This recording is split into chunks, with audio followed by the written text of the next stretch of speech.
Fortunately, there is not such a thing as fake football, though. Well, I don't know. Have you watched my Giants play most of this season? Welcome to Fade or Fly with Mike and the Feather, your weekly football podcast recorded right here in the heart of Sin City. Join Mike and the Feather as they dive into the world of sports bet predictions, game analysis, and serve up a healthy dose of Vegas-style humor. Whether you're looking to ride the winning streak or soar to new heights in your football knowledge, this is the podcast for you. Let's embark on this gridiron adventure together from the entertainment capital of the world.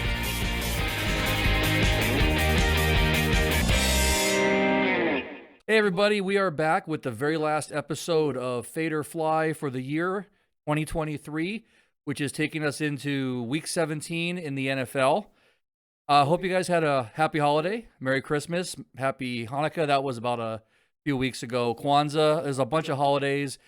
Hope you're having a great time, though. We thank you guys for watching. As always, if you enjoy the content, please make sure you click the thumbs up down below. And if you haven't subscribed, please do, because once the NFL season ends, it will not stop for us. We will continue on. And we have a special guest today. If you hear anything odd in my voice, it's a splitting migraine that's existing right up here in my head. So bear with me through today's episode. A little bit of a different episode for you. But first, we want to take a look at the picks and predictions from last week and how we fared.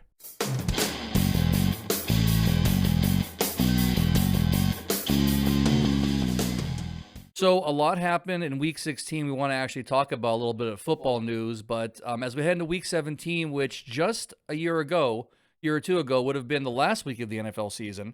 So with 2 weeks left of games in the season, there's been a lot of crazy stuff happening. Some crazy stuff happened this past week.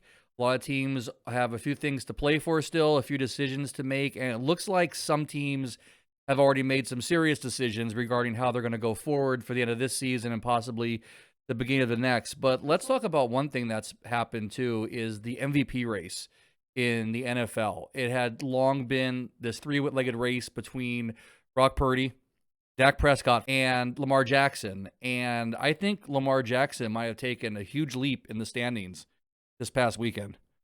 Yeah, it's crazy. I mean, Brock Purdy was a heavy favorite. Some of you probably already heard this story, but I mean, Brock Purdy, a guy made a bet on Brock Purdy, bet $2,000 going off at 100 to 1, $200,000 profit if Brock Purdy wins MVP. He basically cashed in on that ticket. He sold it to somebody for $125,000 with Brock Purdy, a clear-cut favorite to win the MVP.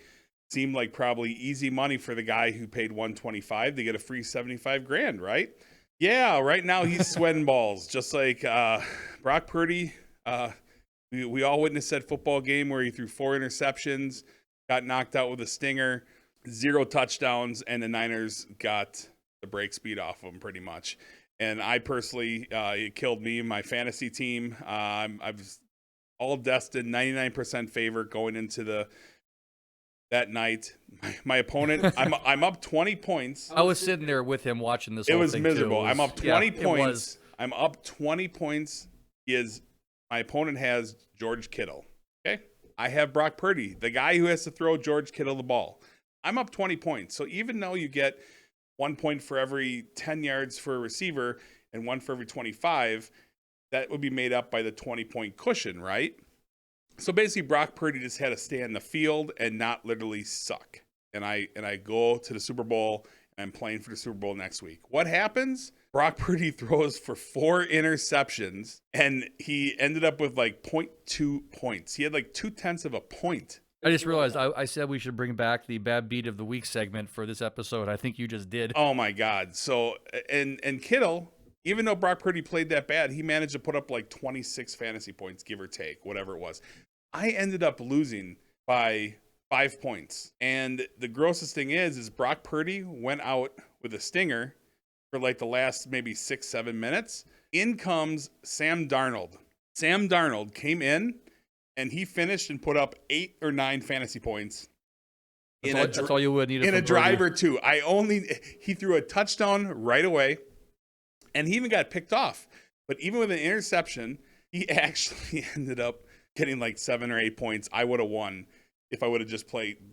I mean, I'm never going to play Sam Darnold, obviously, but gross. So anyway, I'm a little bit bitter. Do I sound salty? I am. This guy is in worse shape than I am. So with this bet.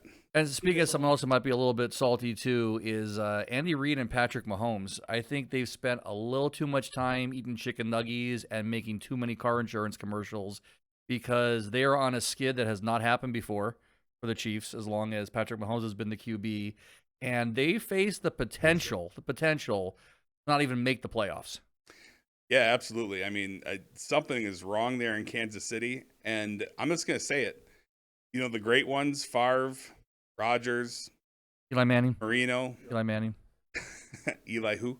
All these quarterbacks take mediocre receivers and offensive skill position players because you can't have 4 top wide receivers or always a top running back and win games with top guys because you're going to have middle of the road players. Patrick Mahomes has done a good job winning with top tier players, but does he actually make the bottom players and the less skilled players better? Because Aaron Rodgers had a way to pull that out of people. He literally made receivers that turned out to be mediocre after the fact look like potential Pro Bowl receivers. Some of them made Pro Bowls, and then they went on to other teams. MVS for one of them. MVS got a big contract by Kansas City because Aaron Rodgers made him look much better than what he really was. Question is, can Patrick Mahomes make the players around him better? Because really, it's starting to look like Patrick Mahomes is the benefactor of these great players. And when he doesn't have his receivers playing great, you know, the Tyreek Hills of the world, Travis Kelce, who's pretty much in a decline right now, he doesn't seem to be able to close the deal. And that's part of being great. If you're going to put him in the conversation as perhaps one of the greatest of all time, you know, with Tom Brady and everybody else, then he's got to win those games and he has to figure out a way to instruct those guys in the off, you know, game days and practices to figure out where to be, what to do, and to make up for those deficits. But he's not. Clearly he's not. They've lost 3 in a row in Kansas City. And yes, if they lose their last 2 and the Raiders win their last 2, Kansas City will not make the playoffs and the Raiders will win a division. That's where we're standing. I know all these Kansas City people are like, oh, blah, blah, blah. But you know what? The reality is they got big problems there. Maybe in the offseason they shouldn't have done 15,000 commercials. Because what's funny is as Kansas City's getting their butt kicked on national TV, It's all the commercials. every damn commercial is Kelce, Mahomes, Reed. And guess what? Maybe you should have focused more on football than lining your pockets and cashing in on commercials. Explain it again with those nuggies. Because one Ronda Rousey, she did the same thing, and then she got her ass whipped and was out of the league. But So, she did become women's WWE champion like twice over. So WWE he just champion. moved on to the bigger and newer heights. unfortunately, there is not such a thing as fake football, though. Well, I don't know. Have you watched my Giants play most of this season? Let's talk about as far as winners go, winning championships. Lions, your favorite Detroit Lions, winning the division. Detroit Lions are division champions. They won a division first time since the early 90s, 92, 93. It's so long ago. I mean, I was in middle school. Yeah, hats off to them. They're looking great. I mean, the Lions are not only going for division, they have an outside shot at a number 1 seed. I mean, they're tied 3 ways or 4 ways, whatever it is. And there's situations where the Lions can win out and get the number 1 seed, which is wild to me. Their defense has been suspect lately, but they righted the ship a little bit this last week. Dan Campbell has these guys playing hard, you know, and they're hungry and they're a scary team. They got a great 1-2 punch at running back. Hats off to the Lions. Yeah. As a diehard Packer fan, I'm okay with it. They earned it. Well, speaking of also earning wins, guess who finally beat a team with a winning record? I'm going to guess the Miami Dolphins. Miami Dolphins finally be a team with a winning record. They've been in contention as one of the best teams this season, but that fact was never lost. That their wins came across against teams that just couldn't get the job done on their own anyway. Yeah, I mean, Miami had only their first 14 games of the year, the winning percentage of those teams they played was like 39%. That's terrible. These last 3 games, 67%, and it started with the Dallas Cowboys. Well, we now know Dallas Cowboys. That was one of our picks. I loved them. I loved that pick. But Dallas fell short. They had a shot. I'm telling you, Tony Pollard, for some reason, this guy can't run. Everyone was so high in this guy. You know, if you're a fantasy football player, you loved him. He was a second-round pick easy. They can't seem to get the running game going. CeeDee Lamb's out there on an island doing it on its own. But, yeah, Miami at home. Now, it came at a cost. Tyreek Hill kind of was banged up. He came into the game banged up. He limped off a little bit throughout the game. Jalen Waddle, he's in rough shape. He went out with an ankle injury, and this could be a high ankle sprain situation where he misses a game or two, or who knows, you know. So they're going to need him to win. Yeah, and they have to win. Yeah, stay tuned on that. But yeah, Miami pulled out that last-second field goal to win by 2 points to cover that 1.5 that we needed the other direction. But they finally beat a team with a winning record, and Dallas continues to not be able to beat most teams with winning records. I mean, Dallas did pull off the win against Seattle, and they pulled off the win against Philly in Philly's down skid. Right now, it's kind of like mind-blowing. I don't know what's up or down right now, but Dallas goes on to a big game this week. They need to win, for sure. I mean, Dallas and Detroit is going to be a huge game this week. So, well, it's definitely not going to be a coin toss, but let's talk about coin tosses this past week, too. There's a team you're a fan of, a particular player. You want to tell us what happened with the Packers fiasco this week? I didn't even realize this had happened in real time. But Jair Alexander, the cornerback who hasn't played much this year, he's probably the top defensive player on the team. For some reason decided he was going to take it upon himself to do a captain's role and go out for the coin toss to start the game. Which, whatever, it's a trivial thing. I guess he's from Carolina, so I don't know why he just made that choice. It doesn't really work like that, but he did. In the process, when he was calling the coin toss, he's like, the defense wants the ball or something like that. The way he worded it, instead of saying defer, it made it look like he almost made it where Green Bay was going to not get the ball to start, and they wouldn't have got the ball to start second half, which is a really big mistake and never should happen. So I woke up this morning, and my buddy sent me a text, and I hadn't even realized it. I woke up to it. Jair Alexander is suspended for 1 game. It's suspension for conduct unbecoming, basically, or detrimental to the team. I don't think it's that big of a deal. This was a team suspension. It wasn't like an NFL rule that he broke. It was a team suspension. That's a team suspension for his. But why didn't somebody just come out and say, "Hey, come back here, don't go out there"? Did it happen before anybody paid attention and knew? I don't know. I mean, they're not talking much about it, I guess. But it's a weird thing to do, especially when you kind of have to get wins. I mean, of all the things to get suspended for, I mean, that seems like. But here's the problem: it's a team sport, and by suspending him, you're hurting the team. You're hurting the team that has a defense already, that has a coach that is dog shit. Joe Barry equals dog shit. You want to get rid of him? He should be out of the country. Send him to Canada, something like that. But he should not be coaching in the NFL because he's terrible. We've been carrying his ass for years. It's time to cut the cord. I'm starting to wonder if Matt LaFleur and him have some weird friendship because I don't know why he defends this guy.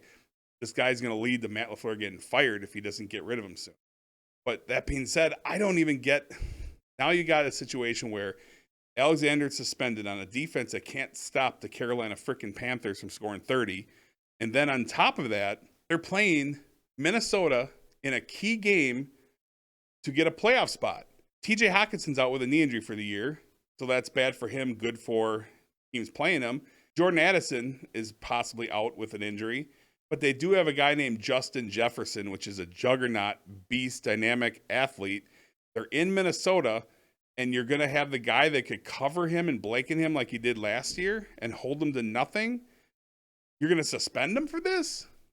Make it make sense to me how you punishing him doesn't punish the entire team and their potential to win a game. So it's a frustrating day waking up to that. We'll see what happens, but bonehead decision by Jair Alexander. But to me, bonehead decision by the Green Bay Packer organization to suspend this guy for something so trivial. Well, from one team decision that didn't really seem to make much sense to one that seems to be working out really well, off the couch, Super Bowl champion quarterback Joe Flacco is really starting to find some success with the Browns, who maybe are rethinking their decision on the Deshaun Watson contract right now. Maybe not, but he's looking really good, and the Browns are looking pretty decent with him at the helm. There's a lot of bad NFL quarterback contracts out there this year completely. Like been there's insane. So many bad ones out there, so many so many players are getting paid the money that they don't deserve, and they're just terrible. Their attitudes are terrible. Their performances are terrible, and that falls in line with Deshaun Watson and this inflated contract that he didn't deserve. Deshaun Watson does not deserve any kind of money whatsoever, and most Browns fans feel that way. But one guy that is earning his money, his very, very modest salary still, very modest salary with built-in bonuses, one Joe Cool Flacco. This guy is unbelievable. Do you remember him in the years of the Ravens? He was never a guy that passed for 300 yards. He wasn't a fantasy football stat quarterback. The guy just, with that Ravens defense, found a way to win games, grinding. All of a sudden, he's turned into a guy that throws to one receiver, Amari Cooper. How much regret do you think the Cowboys have dropping Amari Cooper? Amari Cooper, Joe Flacco and Amari Cooper, 265 yards. Insane. Receiving and passing. One player, all-time record. Unbelievable. By Joe Flacco. That's going to be a trivia question for years to come. I mean, the Browns nation has got to be loving Joe Flacco. And what's crazy is they hated Joe Flacco for years, being he was their rival quarterback in the division for the Ravens. And now Joe Flacco and this defense very well might get themselves to the Super Bowl. It's possible. You never would have thought so a couple weeks ago.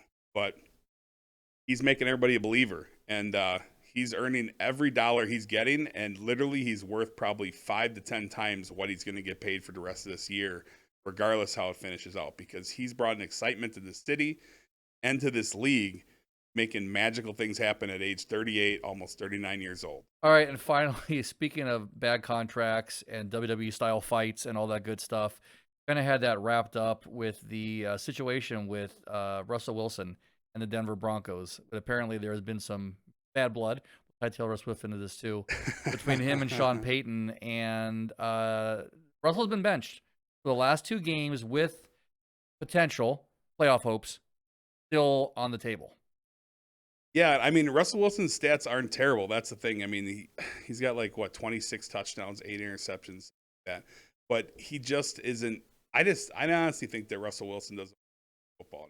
It just seems like his heart's in other places, and that's great. Maybe it's family, maybe it's other stuff. But he's become kind of an odd duck, and whatever's going on there, him and Sean Payton are butting heads in a big way. And what's crazy is stuff like that as bettors and as handicappers, stuff we don't know. Like last week, I didn't know the extent of how much disdain there is for Russell Wilson and what's going on in this team. So when we make a pick last week of picking what should be an important game for Denver against New England, it seemed like a pretty easy pick. Little do we know that there's so much animosity between Sean Payton and Russell Wilson that I wake up also this morning to see that, okay, they're literally benching him for the rest of the year. Even though they have a slight chance at playoffs, they're benching him because they do not want him to get banged up, because then they're going to be on the hook in March for another $40 million. So what that tells me is they are looking to move him. They're going to cut him and they're moving on. Bottom line, by them doing what they're doing, they're sending a message that Sean Payton does not want any part of Russell Wilson as quarterback of his team, and they're moving on from him, and they're going to take a big $80 million bath minimum with cap hit ramifications to come. And draft picks out the window. Yeah, I mean, I can guarantee in the future these guaranteed contracts are going to start falling by the wayside, because I don't think there's been one player that's had a big guaranteed contract that has panned out to do anything. We lost Joe Burrow early on. And Daniel Jones should have never had that contract, but he got it. He got hurt and he's gone. Tom Watson played 8 games. Now Joe Flacco, just mentioned, is Kyler Murray. Kyler Murray, another example. It's insane how much they want to lock these quarterbacks up. Kirk Cousins earned it. I mean, he was one of the first that got that guaranteed money, not as much. Right. And he got hurt. And he had been playing great. He's been a really good quarterback, solid. I mean, he was the knock on Kirk Cousins was he could not win the big primetime games, which he finally did win one this year.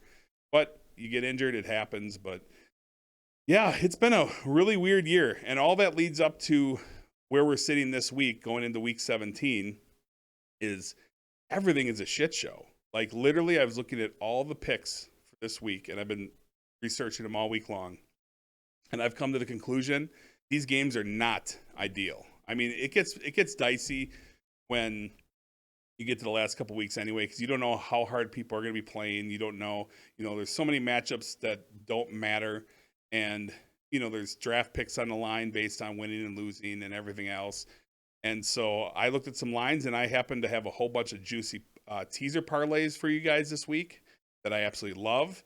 But as far as straight picks, yeah, not so much. So we're gonna have some juicy teaser parlays right now, and let's jump right into those. And pretty excited to give you guys these picks the week, and we'll go from there. Yeah, good point about the last 2 weeks being a little bit funky. If I recall correctly, last season when you were doing this, you didn't do any picks the last 2 weeks either for the same reason. And you have the same kind of craziness in fantasy football. You never know, some player is going to be benched early on for a rookie to come in a game that doesn't matter and cost you. So, yeah, so this week we're going to give you 5 teaser parlays. Jason's going to go ahead and explain them each to you. I'll put it up on the screen so you'll actually see what the teaser card would look like and what the original matchup would look like as well, so you know what games we're talking about. So I'm just going to hand over the reins, and it's been a while, but we got some parlays for you. So here are the Feathers Take It to the Bank parlays of the week.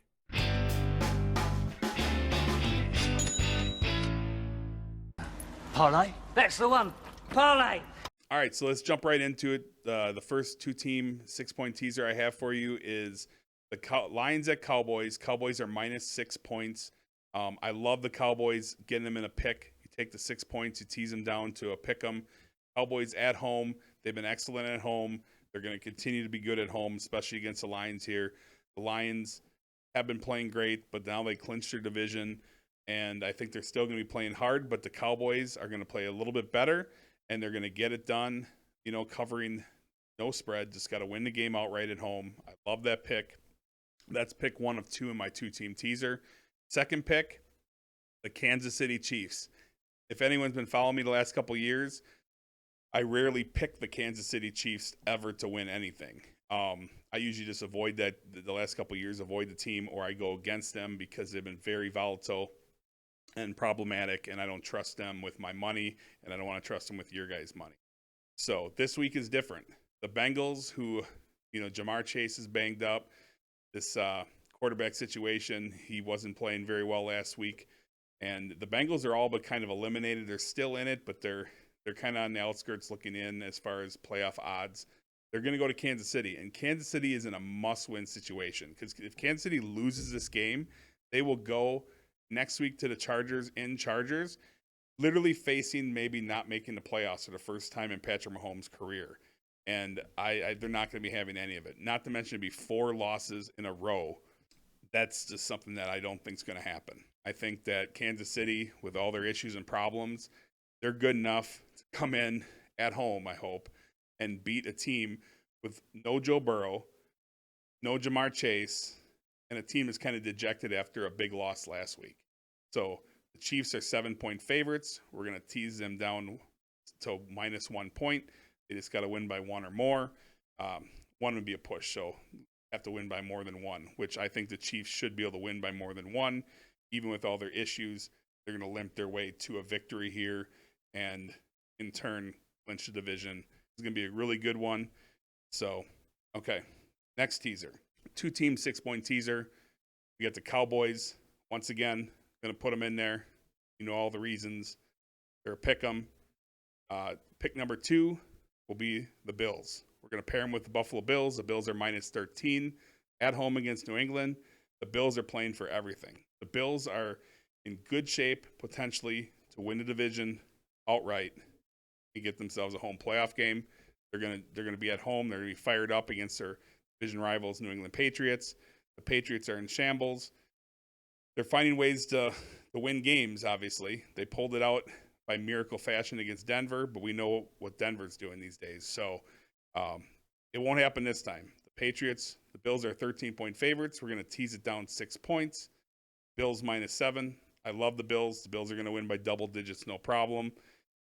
At least 10. Like I said, with that 13-point spread, a little bit tricky from betting the spread of 13, but I like it much more at -7 at home.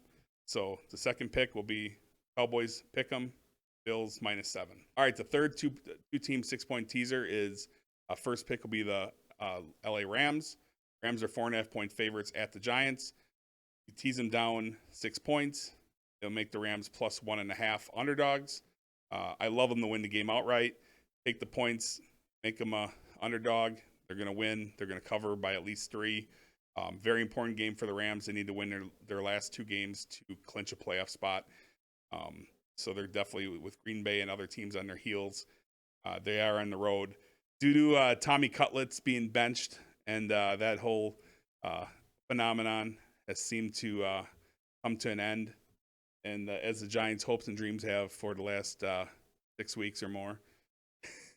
Thank you. Maybe we'll edit that out. No. But anyway, no Tommy Cutlets, no Giants' hopes and dreams. The Rams are going to come in the G-Man land, and they're going to get the W. Rams plus 1.5 is the first pick. Second pick, fly, Eagles, fly. The Philadelphia Eagles are 10-point favorites at home against Arizona Cardinals. Philly is playing for a lot as well, still battling for a division. They need to definitely win this one to pretty much, be in a spot where they can lock up the division. They're not there yet.